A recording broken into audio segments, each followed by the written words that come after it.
Well, excited to have Chris Tompkins here. He's the CEO of Muskoka Woods, leads their senior leadership team there. We're going to talk a little bit about what Muskoka Woods is, if you aren't familiar. He's got a teacher's degree from U of T. He's got a master's degree on youth development from Clemson University.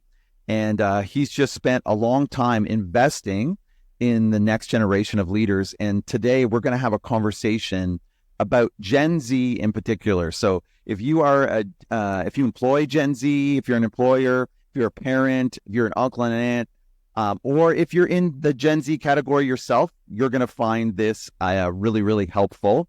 And we're going to talk about research in particular that Muskoka Woods has done. So, Chris, welcome to the podcast.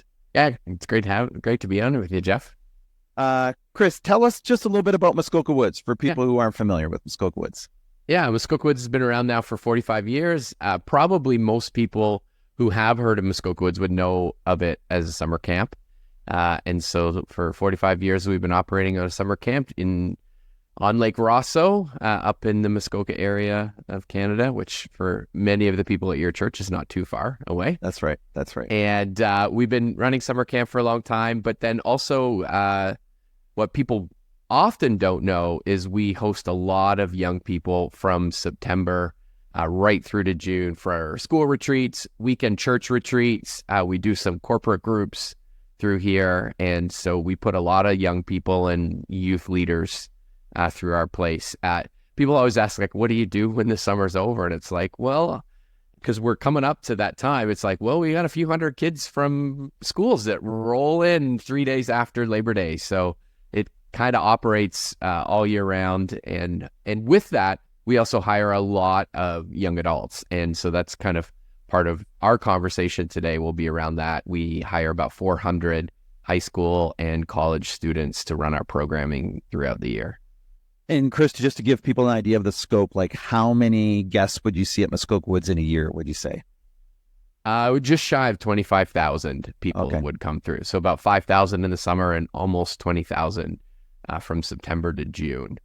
Yeah, so young leaders serving young guests. So you spend a lot of time swimming in this whole area. And what would you say has kind of changed?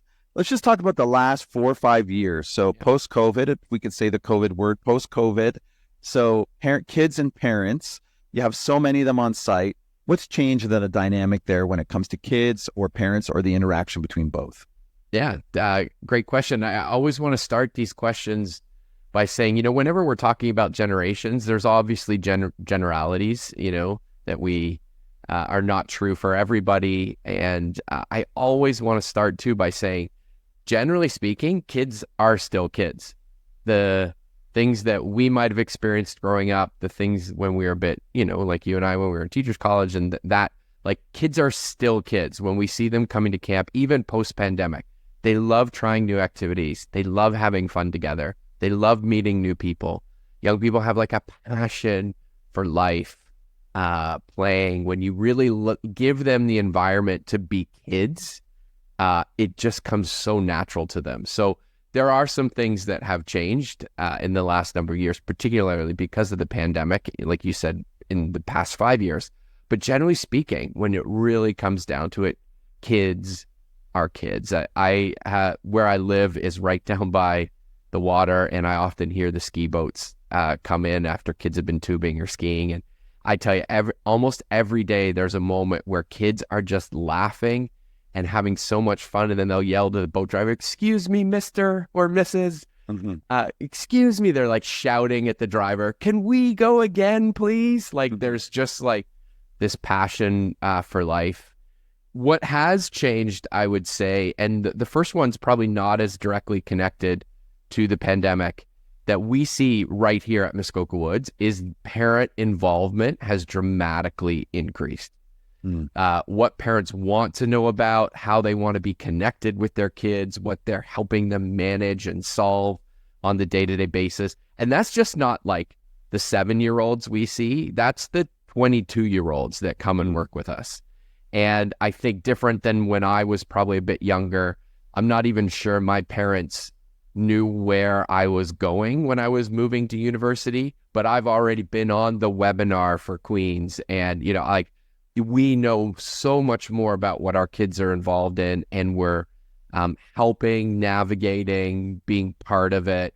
And you see that even in a week of camp, and even in, a summer of a young adult's life working at a summer camp, is just parents are way more involved than probably they would have been ever before. And with that comes some, one of the things, Jeff, that I've learned from a mentor of mine, and will be great for our conversation. And again, if there's little parents or other people are taking notes, this might be a great just framework to have always. In everything in life, we learn how to affirm the virtue and discern the vulnerability.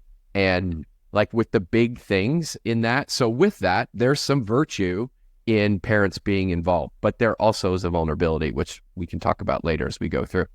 And then the other thing that is probably pretty obvious to a lot of parents, and we saw it very tangibly when we got going with summer camp again after the pandemic, was just the mental health challenges that young people are struggling with. And the wellness factor from a mental health side is a lot. Our author said that it's like all the indicators on the dashboard are kind of flashing red. Mm-hmm. And so while it's easy to kind of hear this study and the big picture, we've seen that in the real kids that come to summer camp, and just on some of the higher level stuff that they're struggling with, and but then also just kind of like in this generalized, anxiety, stress. Way more kids are on medication than they have been. At least this is just anecdotally from Muskoka Woods, like that we would see coming through on particular medications for anxiety and depression and things like that. And so we're seeing that much more often. So those are the couple ways that I would say parents are way more involved, and kids are battling some challenges that maybe they hadn't. I think, I don't know if the pandemic is the right way to say it, or just over the last, 7 to 10 years. And I think the pandemic was like gas to a fire on some of that stuff. Right. So that I think has been kind of the impetus. You and I had a conversation to this study. It was sort of like, hey, we're seeing things change, whether that's COVID or not. There's something happening that's shifting around all of this. Tell me a little bit about this study, because it's going to be kind of the bulk of the conversation today, all around Gen Z leaders. What is the study? Who did it with you? That kind of thing. Yeah, probably before the pandemic, we started to realize that the young people that were showing up to work were looking and feeling a little different than maybe we had experienced 10 years ago, 15 years ago. And so we wanted to get a little bit more of a snapshot into their lives. So this is kind of moving away from the life of our campers or students that come, which in the summer we would probably focus our energies on, 6 to 16-year-olds year round. It's often grade 7 and 8s and younger high school students. But this was for us to really dive into the young adults that were working with us. Yeah, because Gen Z, for people who don't know, Chris, just remind people how do you know you're talking Gen Z? What's the age group there? Yeah, I think there's a lot of different categories in that, but it's usually around, I think people would say Gen Zs are about 12 to 27 today. So, anywhere from 2000, again, at 9, 10 in that range, or 2012, right up to early 2000s. So that would kind of be the category of that. And so we had these young people coming to live and work with us. We were employing them to do a job, but we're also part of their support system and caregiving for the 10 weeks that we're here. And so we wanted to better understand who they were and to really dive into what they thought they were expecting and valuing around leadership and work, not just for themselves, but for the people that they were working with and working for. And so we kind of dove around and ended up partnering originally with the Center for Creative Leadership and in that got introduced to a researcher and writer called Jennifer Deal. And she specializes in generations and work. And so she kind of really partnered with me and our team on this research project, and brought a lot of the resource that she had from the Marshall School at USC, which is University of Southern California, and their business school, the Center for Effective Organization. So her experience, and she teaches at UC San Diego and has done a lot of work. So she was kind of the lead researcher with us on that. And we wanted to dive into like what the attitudes were around work and leadership. And so we took a look over a couple of years at our staff. And interesting thing, some people might not even naturally think about this. Our staff is pretty diverse in nationality. And so we have like this summer, for instance, we have about 365 staff. Over 150 of them are international staff from over 18 different countries. Oh, wow. So it isn't just Canadian young people that we looked at in the study in Gen Z. We looked at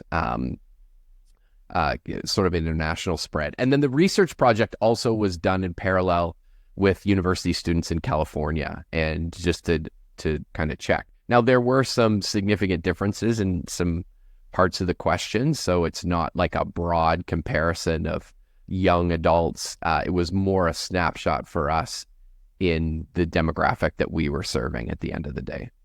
What are you excited about when it comes, because we're going to jump into this study. You're going to talk about, hey, some of the challenges Gen Z are facing. What are you excited about when it comes to Gen Z? Let's start there.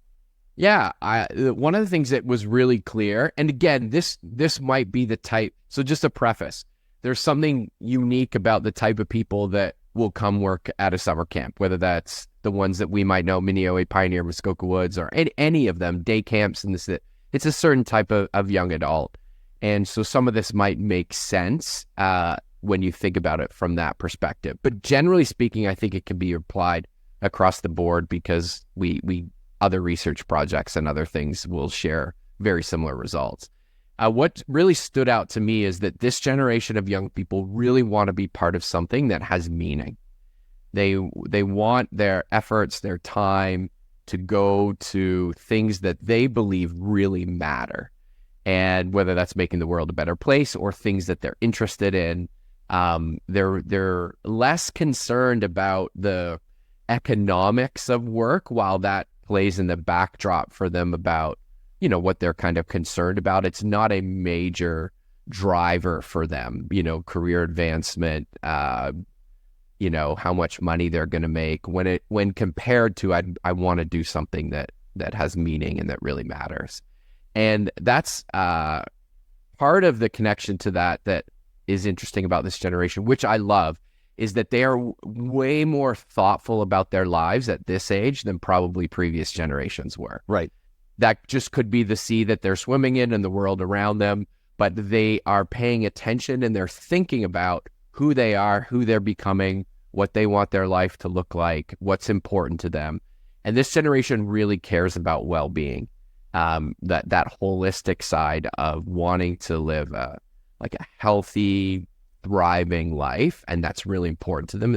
They do a lot, sometimes maybe too much, thinking about what that looks like. And then just another interesting thing, which is part of the culture that they've grown up in, according to the research that we were looking at, and I think, again, this is probably true when you meet young people, they are way less likely to judge other people than previous generations. And when they do, their judgments are less harsh. And so they're that kind of openness, tolerant, cultural value that has been pretty predominant in our world over the last little while has really sunk in with the Gen Z in that they're very slow to judge other people, way more open to differences and diversity, and way more tolerant to people that look and sound and feel a little bit different than they are. And so that, I think there's something pretty admirable about that. Yeah, those are kind of the three main things I would say, you know, that I'm excited about, is that the young people that care deeply, they want to make a difference, they want to be part of something that matters, and the way that they interact with other people, I think is something for our generations to really learn from. Well, much more intentionality, it sounds like, about their life. A lot of people were a lot less intentional years ago at that age. It was like, I don't know, I'm going to go backpacking in Europe and try to find myself. Yeah. There's a lot more intentionality about life today with Gen Z. So talk to me now about, what are the top kind of few findings in this entire research project around Gen Z? What really have you learned? What are the big nuggets? Yeah, there's a whole bunch of things, and some of it, again, is probably just as true for previous generations. But when you kind of dive in and you hear from them, it's interesting. So this is probably less around what makes them different, and just what kind of stood out in what they're thinking about in life, and how they're kind of approaching their day-to-day expectations and values, and how those are living out in the regular life. And in particular, in your context, work expectations. Yeah. So this was high value markers at work. Yeah. Yeah. Yeah. And we did ask them some general questions about their lives and how they live them, where they spend their time, and what they value and what's important. And we had a whole bunch of scales where they would rank things. And that's probably the thing that I would say jumps out as a very interesting aha from this, and probably not surprising, because I think it's probably true for any generation that went through their teen and 20s, and probably is still true for a lot of us, and is a great reminder to even us as adults, as parents, as whoever, is the discrepancy between what they say they value and where they spend their time. And when you kind of lined up those questions together, it's young people saying these things are really, really, really important. But then when you look at where they spend their time, they're very low on the scale. Give me some examples of that. Yeah. So one example that comes up is sleep. How important is rest and sleep to you? And it was like really, really high on the list. And then when you talk about how much sleep they're getting or where they spend their time, that number is significantly lower than other things. And so they would prioritize physical health and well-being. Like, that's really important to work out and go to the gym, but then they're not going to the gym. It's not as important. And again, that might be really interesting. Like, school was very high on where they spent their time. They're college and university students. So of course, they probably value education a little lower than some of these higher thriving life values, but they have to spend time at school. So there's some obvious things in that, but I think there's some real learning for us in how do we help young people, and probably us, model that too. Better align the things that we believe are important and where we end up spending our time. Faith and spiritual practices were very high in the importance level for our staff, but again, very low in where they spend their time. Mm-hmm. And so that was just something that jumped out. Another interesting thing for the research, which we're still kind of wrapping our head around, because this idea was different for us. And it's the idea of a high priority in the workplace, but I think this extends beyond it, in making people feel safe. This word safe kept coming up a lot. And what was really interesting, Jeff, in the research is that the young people, and in some of the interviews and focus groups we did, they had a harder time describing what safety was in the positive. They just would describe what it was when it wasn't there, what unsafe felt like.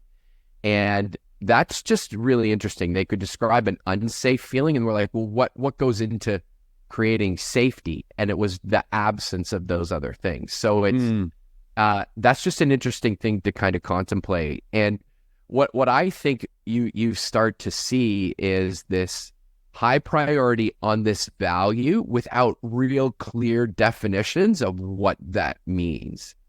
And so an anecdotal example would be a staff member got in trouble for doing something that was against our policies here at Muskoka Woods. And when they were being asked about it, interrogated was the words that was being used. They had circled back, and this is someone in their mid 22, 23 years old, was very distraught and distressed the next day because, in quotes, they were made to feel like they did something wrong. And we are like, well, you did do something wrong, right? But their whole experience was how they felt in that moment, not feeling safe here because they were being interrogated about something they were doing wrong. Cool. And for people who can't see, you're putting interrogated in air quotes. In air quotes, right? Interrogated. It's us asking questions to find out. And maybe, yes, when it's late at night and you're feeling overwhelmed because you're caught in something, it can have that feeling. But what's interesting is it wasn't, oh crap, I'm sorry for breaking the rules. It was, hold on, you made me feel, before we get to anything about what happened, you made me feel unsafe, and that's unacceptable. Right. So that's it. That's kind of a story around what that safety looks like. Talk to me how that intersects with stress, like safety. And I know one of the other kind of findings in the whole thing was around how they observe stress. And is there a connection there? Yeah, I think, stress is something that we have in our world and in our bodies that actually, it's a good natural biological response to things, right? When a threat or a danger is there, we get triggered, stress kicks in, the stuff, and we respond.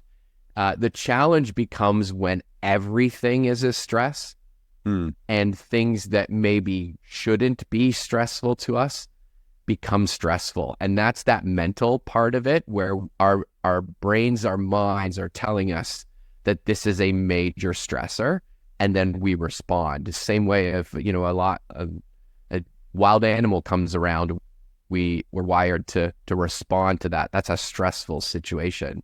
And so I think what the connection is like all of these experiences that they are feeling like maybe feeling unsafe from a mental perspective or an emotional perspective, just keeps their body in stress all the time and heightened, and they're looking for those things, and they're preparing themselves for when they're going to feel that way. And what's interesting, I think, Jeff, is you can start to see a bit of a deterioration of emotional resilience because we help, and young people are just constantly trying. Like, life would be better off if I didn't get in trouble for doing something wrong. I would feel better about myself.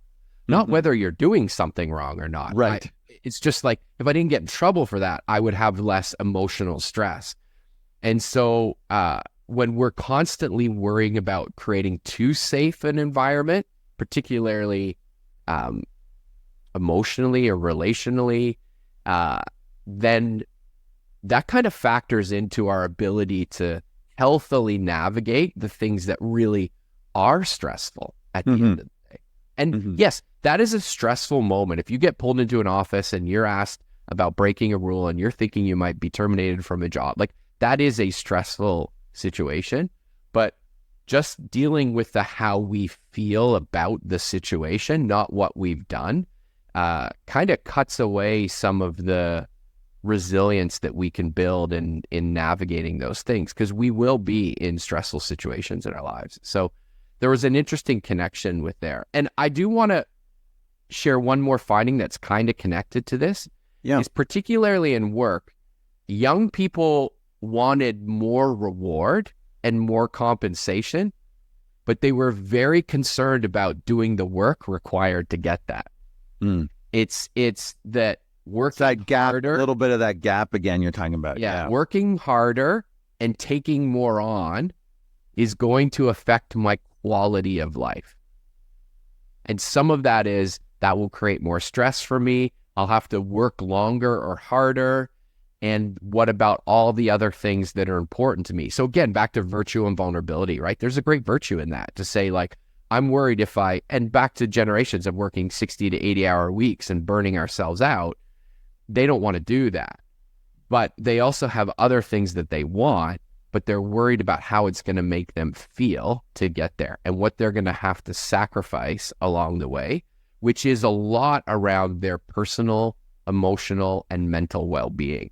They don't want to add additional stresses or strains to get some of the things that they want. And particularly in a work environment, I think that that's a really interesting insight into how young people approach issues of work. Because we can look and say, oh, young people are lazier, than they've been in the past. And again, I was using air quotes because I'm not sure that's the case.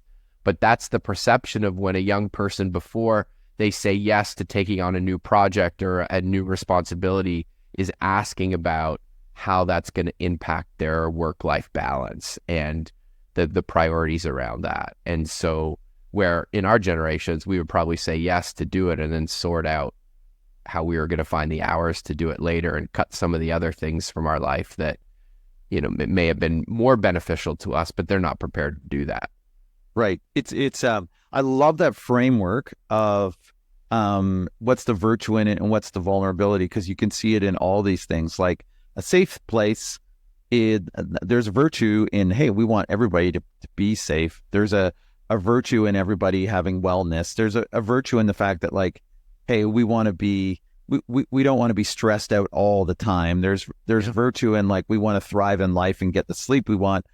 But then there's all the vulnerabilities in the midst of that. Hey, when we do these things in a way that are unhealthy, or there's a disconnect or a lack of integration in the way we think about them, that's where the vulnerability is. Would that be the way you've started to approach a lot of these conversations with staff? I'm sure this has started to kind of inform the way you interact with staff on a day-to-day. Yeah, 100%. And I think that virtual vulnerability framework also kind of relates to what I would say is, like, how do you approach these tensions where too much of something but not enough of something? And we didn't really say this in the interview intro, but I host a podcast called Shaping Our World. And for the last 4 seasons, I've been interviewing psychologists and authors and experts in youth and family systems and youth development. And I just listen to all the stuff that they share back to me. And that is always one of the tensions, is like, how do you, when you care deeply about someone and you want them to grow and thrive, and you have an understanding of what that looks like. So I'm talking more to parents. Like, we know what we want our kids to look like, to experience. We have an idea of what's good for them and bad. And of course, we don't want them to be harmed. We don't want them to have significant mental health challenges. And so what's the tension? And as a leader as well, like, what's the tension in doing too much for them and not doing enough for them? And so I think we're in a generation of parents that are so concerned about how well our kids are doing that we're almost doing too much for them and not helping them learn how to do those things together, to sit in the stress and the strain of that. A perfect example in that story I shared, this didn't happen, but to kind of reinforce my example, an overly active parent worried about their daughter getting in trouble would zoom. Well, we've had this with kids at camp. Parents will zoom in, to almost navigate and influence the situation so their child doesn't get in trouble for the thing that they did wrong, because they want to spare them the consequence of how they feel about that trouble they got in. Not like the secondary thing is, well, we'll work through the issue and say, deal with that. Where when I was a kid and got in trouble and I said my teacher did something, it was never the teacher's fault. It was always my fault. Like, well, Chris, you must have done, I got the heat on that moment, where we're like, no, we're going to over help and spare them from that. And so what's that tension? And I think for people like me who hire a bunch of young people, is what's the tension from helping them navigate some of this stuff and pushing them to their limit, and when's too much stress and strain, and when's it become unhealthy. And when we're struggling with our stress or mental health stuff, how much do we need to learn to sit in it and navigate it, and how much do we need to be rescued from it? I think is one of those. So that's that tension, virtue and vulnerability, like that shows up in a lot of not just the values, but even how we approach navigating, leading, or parenting this generation of young people. Yeah, I know one author who talks a lot about mental fitness, that when we overcompensate for kids, they don't have the ability to stretch their mental muscles. And so they're not mentally fit. So when the challenges come their way, his argument is, we talk about physical fitness all the time. What about developing mental fitness in the lives of our kids? Yes. And when we overcompensate, we do everything for them. They don't stretch their muscles. They don't become mentally fit. And then I could see exactly what you're saying. Everything starts to feel not safe, stressful, and that could actually spiral on you pretty quickly. Mm-hmm. Yeah. Talk to me about what type of leader are they looking for? So if you're an employer listening, or you're a parent listening, or a grandparent, if you're a Gen Z leader, who are the types of adults you're looking for who are ahead of you in life? Yeah. A lot of this is probably pretty common to other generations. And if we listen to this list, it'd be pretty easy to go, well, of course, that would make a good leader. But it is interesting to kind of get in their minds, because when you're younger and you're starting your employment journey, it's just interesting to know what are the key things that they're looking for. I do think it's really interesting to get inside their minds to see what they prioritize. High on the list is a leader that facilitates community and interaction with others. A big driver for young people in the work environment is who they do the work with. And back to that work that matters and have meaning behind it. They don't just want to show up and put in effort. They want to also build relationships with the people that they work with. They don't, I think, always have the expectation to be best friends with everyone, but we know in a lot of the research, Gallup does a lot of stuff on employee engagement, and one of their questions is, I have a best friend at work. And we always write a joke, it's like, well, I don't know if it needs to be a best friend, but I have a friend at work. I have my people there. And so they're looking for the leaders to help them do that. That's not something, they can do it themselves, but they want to work in an environment that facilitates those relationships and drives community. They want to be included in the decision making. They want to be part of the conversations about what's going on. They are less likely to want to be told what to do with no communication or input. And connected to that, they want a leader that communicates well, that articulates to them what's required for the job, that regularly checks in on it, that is keeping them informed on what's going on, not just with their job, but with the organization as well. And then some kind of basic things, which are probably seemingly obvious to us. They want a leader who's organized, competent, has high levels of integrity, which we know is really important in our world.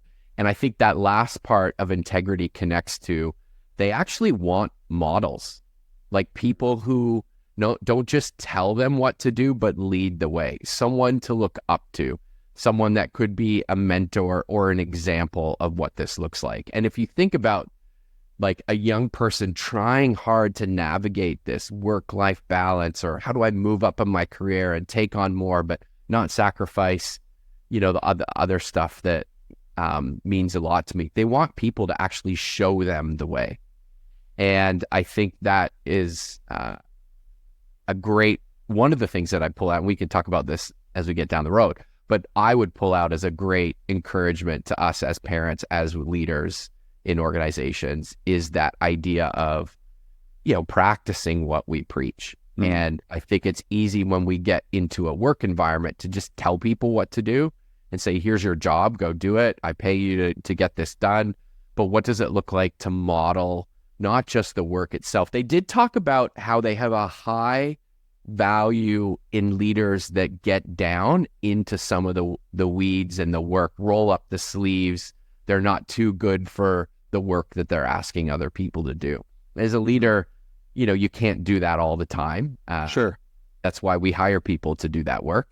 But it does kind of stick in my mind what does it look like for me to demonstrate to them that work is not beneath me, or that's not, something I wouldn't do. It's just even something symbolic that you could do, from time to time that demonstrates you're not afraid. Yeah, I hop up. I love working in the kitchen. So when I have time, I'll hop in and do the dishes, and, with the kids' eyes just like open wide because they're like, "You're in the dish pit with us?" And I'm like, "Yeah, I worked this dish pit long before you were born, and so there, and then you build, so that an example of that is, and this, Jeff, this goes to parenting, this goes to workers. If you can find time to work alongside or do things with your kids, the relationships that are formed, the modeling that happens, like in a work environment, I go into the kitchen, I can actually show them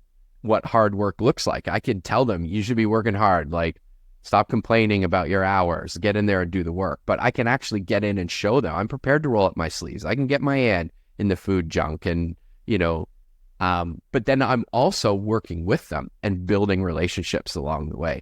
The camaraderie that comes from a sweaty session, in the dishwasher, can build a lot of relationship quotient, which they care about. They want relationships to be part of work. They want us to facilitate and to practice community. So I think that's something that is really interesting about what they think about for leaders. Talk to me about mental health. You've touched on it kind of along the way. I don't want to leave it behind. When it comes to mental health, mental wellness with this generation, what have you learned? What's been helpful kind of with your team on the day-to-day? Yeah, I think that what we've been focused on here, Jeff, is, when you see a lot of, the indicators, and you hear the stories, and you deal with young people that are struggling, it's very easy to be responsive, and we have to put things in place to help mitigate and navigate the challenges of young, particularly staff. Like if they're really struggling, it's hard for them to show up to work. It's hard for them to be present, to do the things that they need to do.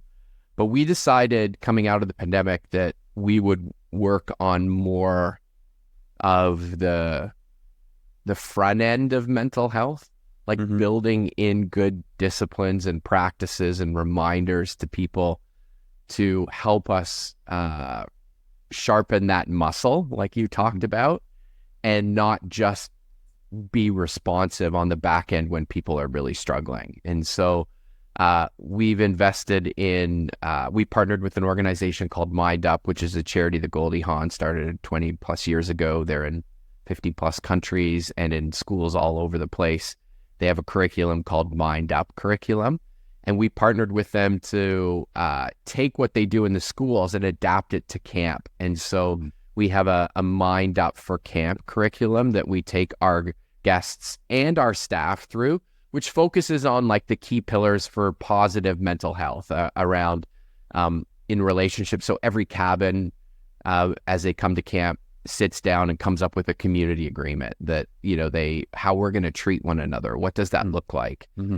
We practice brain breaks throughout the day, which are moments to stop and pause and reflect. And we weave that into the camp life. We learn to practice gratitude. So when we're sitting around the table or at a campfire, we're sharing, sentiments of gratitude. What are we thankful for? We try to practice acts of kindness. That's more particularly in our staff, where we say, look, you've got extremely busy and stressful jobs, but what does it look like to practice kindness? So the last summer, our HR team decided they would wash everyone's golf carts. And so they just set up and said, come by, drop your golf cart off, and we'll wash them. So we're trying to build in some of those practices. A lot of the research, Jonathan Haidt, Anxious Generation, which I'm sure you probably will refer to in either conversations or preaching that you're doing in this series. Sure. But that book, Anxious Generation, is an encouraging read, or it's an eye-opening read, but it's I would encourage it for young people. Talks about the connections between social media as well and mental health. And so we brought in, because some camps are phone free, back to the parents wanting to be involved. We knew that a lot of our parents send phones with their kids to keep in touch with them. But we decided to build in a program partnering with the organization Yonder, which has like these neoprene pouches that you lock your phone in.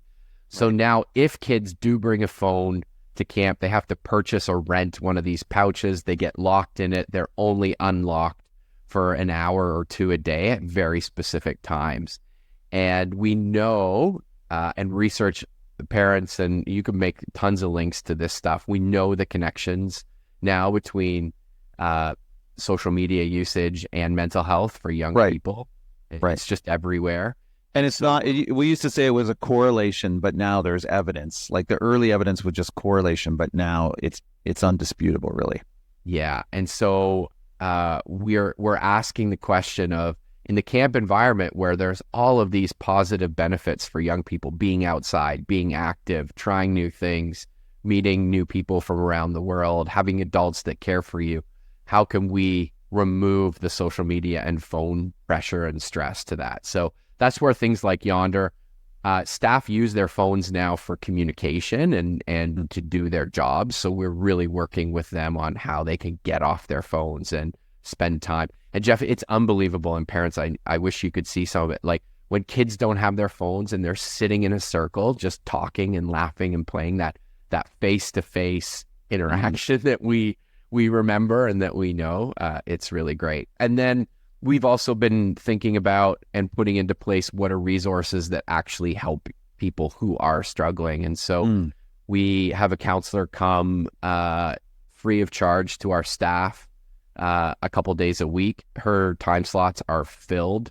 Again, it's hard because we're not in their community long term, but even to just have someone to talk to, we've invested in a lot of community life events for staff that are kind of social gatherings and ways to kind of invest in them.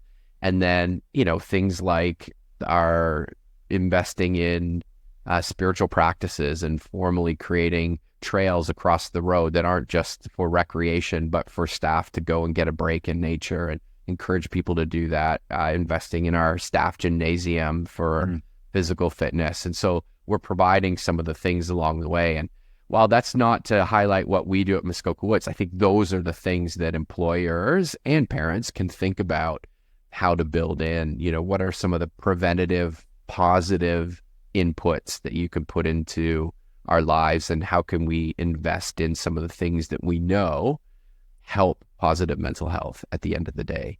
Yeah. If you're listening to this and you're like, man, that sounds so great, how do I build rhythms like that into my family? A really good book is Tech-Wise Family, Andy Crouch's book, which is sort of like how to do what Muskoka Woods is doing with their staff, like in a family context. Because I know it's funny, Chris, when you give that picture of kids, sitting in a circle, having conversation, laughing, having a great time. Yeah. First of all, I go, man, there are so many parents who yearn for that for their kid. And the other thing is it kind of goes full circle to what you're saying, like kids are still kids. That sometimes we forget. We think those are days gone by in some cases because we don't see it the way we used to. But it gives real hope you can put things in place. Just on the social media, another book to recommend is called Digital for Good by Richard Collada. I had him on our podcast a couple seasons ago, and he talks a lot about how technology is here and it helps back to the virtue part. And he has a lot of really interesting things for parents on how to actually use devices for good in your family. So he gives an example of like when they go on a family vacation, he tells his kids to get out their phones at specific moments because their task is to create some sort of video photo montage of the trip that they're on. Right. And so helping young people to use, but he also talks about the same type of things that Andy Crouch would talk about, like agreements on your phones and places where there are no phone zones, dinner tables and things like that. So Right. that's where the more things we can kind of build in, and healthy rhythms. And, Jeff, I will say more and more families are wanting their kids to be off their devices. They just don't know how. And I think, we've seen it in the news about what schools are thinking about doing. Right. I think we're on the right path towards creating that. And we've seen the benefits of that here, being at camp without being on your phones. So, yeah. Talk to me about if you were in front of a room full of employers, parents who've got Gen Z kids or young adults in their life, what would you want to say to that group of people? Yeah, two things. I would say that, and we've heard this phrase so often that it just becomes easy to say, but I think it's really true when it comes to anything to do with helping navigate what it means to be a parent or a leader is seek first to understand. It's so easy to want to know. We know what we want to see. We know what a healthy, thriving son or daughter or child looks like, and we want it so badly. And we go in to make sure they understand what all those things are. You need to do this. You need to do that. This is what hard work looks like. This is what this is what it means to be a good employee here. These are all the things that I know that I want you to know. And I think if we can have the disposition of to understand first, what do they want? What are their values? What do they think it means to be a good employee here at Muskoka Woods? What are the things that they care about? First of all, we'll find a huge amount of alignment. And when we can lead and parent out of alignment about the things that we both want, that's a great place way better place to start than the points of difference or the things that we just don't understand. And the truth is, there's a lot about this generation that even with this research, Jeff, I just don't understand. I don't get it. I don't get why that is. And I was on a podcast with Phil Gelthard, who is the CEO of Eagles Flight, and he gave this analogy, so this is not mine. He said he was talking to a bunch of business leaders who were struggling with young people that worked.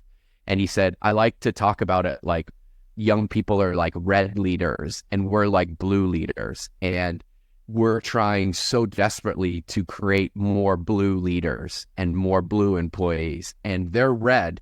And we're trying to actually go, how do we make the red blue? And he said, the truth is we all need to be purple leaders.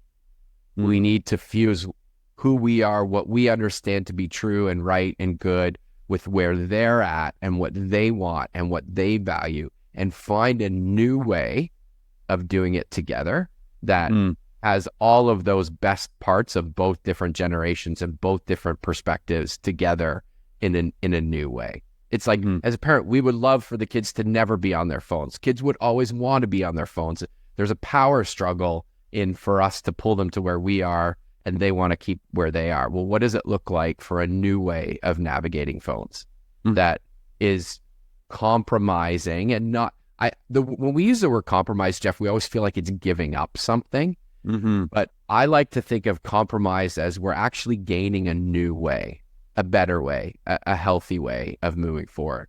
And it's about finding that purple, that middle ground that weaves in what we all want. So that's first to seek to understand so that we actually know where we're coming from and how we can find out how to benefit what we're trying to do together. And then the second thing, Jeff, I would say is, and this is, again, this is not new, and it's what every guest I've ever had on a podcast almost says to this answer, but it just has to be reinforced, is we have to model what we want for our kids. We have to model what we want for our young employees.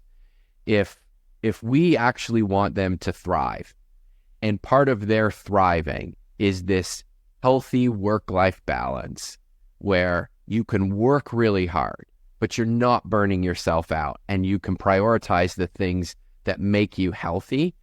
If that's the new generation of expectations around work and leadership, I should be looking at myself to see how I'm practicing that.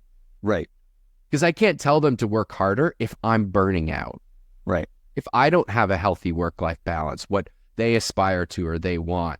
And so how do I learn how to do that for myself and then be that example to them? Where they can say, well, I just don't know if I work harder, that means these things have to sacrifice. And it's like, no, it's actually, that's not the case. Like, look at what I'm doing. Like, I have put these things in place and I can still show up. And, and I think that's true for employees that hire young people. We have to model all the values and virtues that we want them to have, and the ethic, work ethic, and all of those things, and practices and principles. But it's also true for parents. Like, if we want our kids, and we can, everybody would say this, but I think it's one thing to hear it and it's another thing to practice it. We want our kids to not be shaped and influenced by social media and their devices. We need to take a look at how we're being shaped and influenced. How do we do the death scrolling at 10:30 at night when we just need to zone out? And then we know it's not good for us. We just can't get out of that cycle. And, where are we picking up our phones when we should be in conversation with our kids? And they see it. They know that something and someone else is more important than them because of how we're using our devices. And so we have to model it. We have to model everything that we want to be true in the lives of our young people. Now, last question. What would you say if you're in front of a room full of Gen Zs all the time? What would you say to a room full of Gen Zs on some of this stuff? Yeah, they're already, we talked about, like, very self-reflective. They're very aware. And I would probably want to encourage them on thinking through a little bit more on how their values and their time can better align. And so we know, for an example, Jeff, that sleep is, like, not getting enough sleep is a killer to mental health. Like, it is not, like, if you're struggling with your mental health, getting good sleep is a great place to start. Like, before all the other stuff, like doing what we can to have a good sleep, a good rest is essential. And so I would encourage young people to think about, if this really matters to you and is really important, how are you going to make the time for it?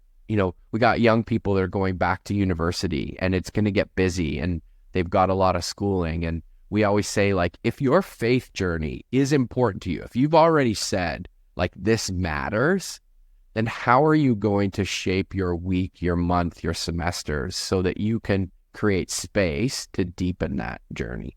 It doesn't happen by accident. And that's true of whatever it is that we value: exercise, sleep, faith practices, time with friends, whatever the things that are really important. And there was such an incongruency between some of these things that's what I would, like, I'd almost want to show them the data. If I could pull out their survey and said, you said this was like a 10 out of 10 in importance to you, but it's like a 1 out of 10 in time. How are we going to close that gap? What are some choices that you need to make to get what you want, and what you already know that you value the most? Love it. Love it. This has been so rich, Chris, and virtue and vulnerability. I'm going to remember that when I'm walking away from here. Affirm the virtue, discern the vulnerability. Yeah. 4 words that Don Pasterski shared with me that I will never forget, and I pass on to anybody to have that. Yeah. This has been super rich. Not rich. This has been super rich. Chris, tell us where we can find you if people are looking to kind of connect with you guys, what you're doing, etc. Yeah, so muskokawoods.com, just for what we do here at work. And we have, like I said, we have a lot of school groups that come through, and a lot of church retreats, and we do corporate retreats in our leadership studio, which is kind of the the hub of all of the research that we've done. We've done other research projects, and we have experiences for corporate groups and leaders, etc. And then I just encourage Shaping Our World podcast is one I host, and we've just for 4 seasons had some great guests that really unpack this stuff way more eloquently and in more detail than I have today. And there's some fantastic interviews on that are all around parenting, youth development, adolescent development, and it's called Shaping Our World, and you can find it on all the places that you find podcasts. Awesome. Thank you so much, Chris. Really appreciate you being here. Yeah, thanks for having me, Jeff. It was great.